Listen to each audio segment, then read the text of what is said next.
नमस्कार। आज के वीडियो में हम लेकर आए हैं प्रखर हिंदी कार्यपुस्तिका कक्षा 8 जिसका कार्यपत्रक नंबर 24 का अध्ययन करेंगे। इसमें दक्षता दी गई है गद्यांश पद्यांश को पढ़कर समझ के साथ प्रश्नों के उत्तर दे पाना। गद्य या पद्य को पढ़कर पढ़कर उसमें से प्रश्नों के उत्तर देना है।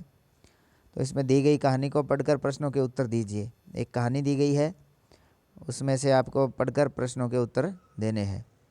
कहानी क्या है कि एक नदी के किनारे ताड़ का भारी पेड़ था।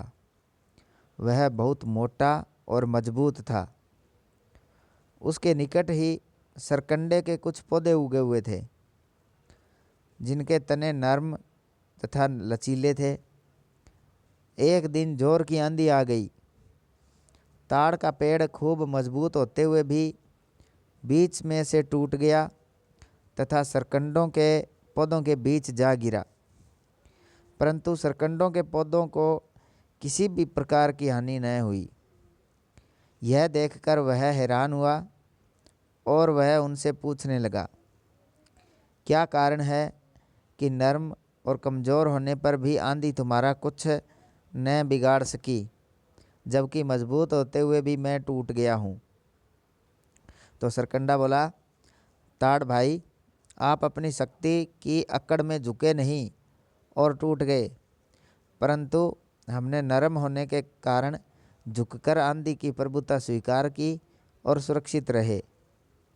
तो अब ये जो कहानी दी गई है, इस कहानी में हमें यह सीख मिलती है कि हमें हमेशा अकड़ और अपनी शक्ति पर घमंड नहीं करना चाहिए। हमें सहज स्वभाव में सरल तरीके से जीवन जीना चाहिए। तो इसमें से अब इन प्रश्नों के उत्तर देने हैं आपको। तो पहला प्रश्न है, नदी के किनारे किसका पेड़ था? जामुन का, नीम का, नारियल या ताड़? तो नदी के किनारे किसका पेड़ था? ताड़ का। तो चौथा विकल्प हमारा सही उत्तर है। इसके ऊपर टिक मार्किंग कर दीजिए। दूसरा प्रश्न है, ताड़ के निकट कौन से पौधे उगे हुए थे? ताड़ के पास में गुलाब, मेहंदी, तुलसी, सरकंडे। तो ताड़ के निकट कौन से पौधे थे? सरकंडे के। तो इसके ऊपर सही का निशान लगाइए। तीसरा प्रश्न है, ताड़ के पेड़ की विशेषता क्या है? नुकीले, मजबूत, खुरदरे, नर्म। ताड़ का पेड़ कैसा था? मजबूत था। तो दूसरा विकल्प हमारा सही है। इसके बाद चौथा प्रश्न है, नर्म और कमज़ोर होने पर भी आंधी सरकंडों का कुछ नहीं बिगाड़ पाई, क्यों? ये आपका इसमें जो नीचे नीचे लाइनें दे रखी है उसमें उत्तर लिख रखा है कि सरकंडे के पौधे नर्म और लचीले होने के कारण आंधी के साथ झुक गए, इसलिए आंधी उनका कुछ नहीं बिगाड़ पाई। उन्होंने आंधी की प्रभुता स्वीकार कर ली थी, झुक गए थे, इसलिए वो आंधी उनका कुछ नहीं बिगाड़ पाई थी। आगे वाला पांचवा प्रश्न है, आंधी ने ताड़ के पेड़ को क्या नुकसान पहुंचाया? तो आंधी के कारण जो ताड़ का पेड़ था वो बीच में से टूट गया था। तो आंधी ने ताड़ के पेड़ को तोड़ दिया था। नेक्स्ट छठा प्रश्न है, सरकंडे के पौधों की विशेषता बताइए। जो सरकंडे का पौधा है उसकी क्या विशेषता होती है? उत्तर लिखेंगे, सरकंडे का पौधा नरम तथा लचीला होता है। वह तेज हवा के साथ झुक जाता है, इसलिए उसको नुकसान नहीं होता। तो सरकंडे का पौधा है, उसकी ये विशेषता है। इसके बाद नेक्स्ट कार्यपत्रक नंबर 25 है। 25 में दक्षता दी गई है सृजनात्मकता। अनौपचारिक पत्र लेखन। एक औपचारिक पत्र होते हैं, एक अनौपचारिक पत्र है।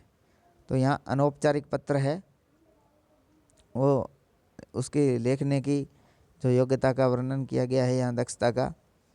तो प्रश्न है कि आप अपने आप को कक्षा 7 की छात्रा मानते हुए विद्यालय में छात्राओं के शौचालय की सफाई करवाने हेतु विद्यालय के प्रधानाध्यापक या प्रधानाचार्य महोदय को प्रार्थना पत्र लिखिए।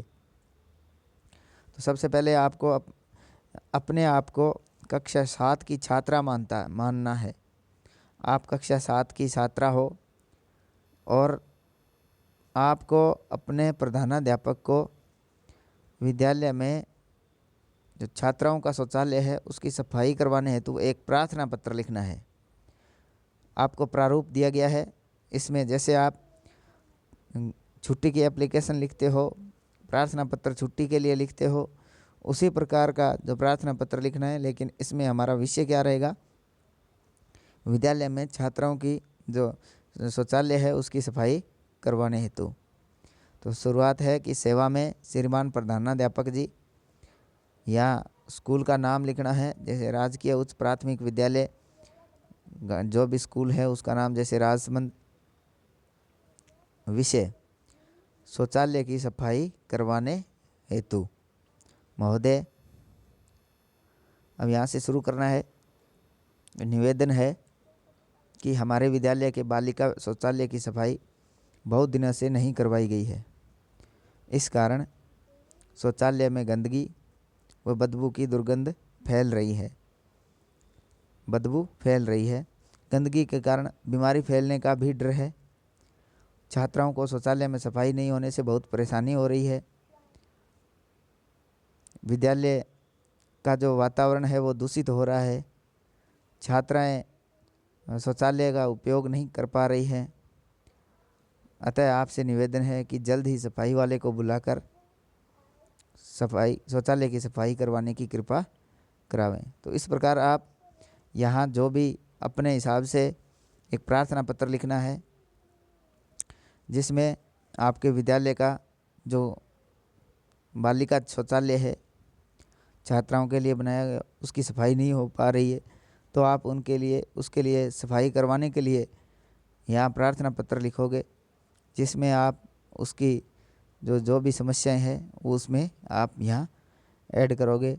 जैसे विद्यालय जो शौचालय है उसमें पानी की व्यवस्था नहीं आ रही है, उसमें सफाई नहीं हो पा रही है, उसके चारों ओर गंदगी फैली हुई है, कक्षा में इसके कारण दुर्गंध आती है, पढ़ाई बाधित होती है। इस प्रकार आप जो भी आपको उचित लगे यहाँ आप लिख कर जो एक शिकायती पत्र है, जिसको शिकायत पत्र भी कहते हैं, अपने प्रधानाध्यापक को दीजिए, ताकि आपके जो विद्यालय के जो शौचालय है उसकी सफाई नियमित रूप से हो सके। इसके बाद यहाँ दिनांक लिखनी है, जो भी तारीख आप यहाँ ये जो प्रार्थना पत्र लिख रहे हो। धन्यवाद। उसके बाद आपकी आज्ञाकारी शिष्या, यहाँ आप एक लड़की हो, आपकी आज्ञाकारी शिष्या, नाम जो भी आपका नाम राधा रानी, जैसे कक्षा 7, क्योंकि आपको यहाँ कक्षा 7 की एक बालिका बनकर ये प्रार्थना पत्र लिखना है। तो आज के वीडियो में इतना ही, और वीडियो देखने के लिए हमारे साथ बने रहें। धन्यवाद।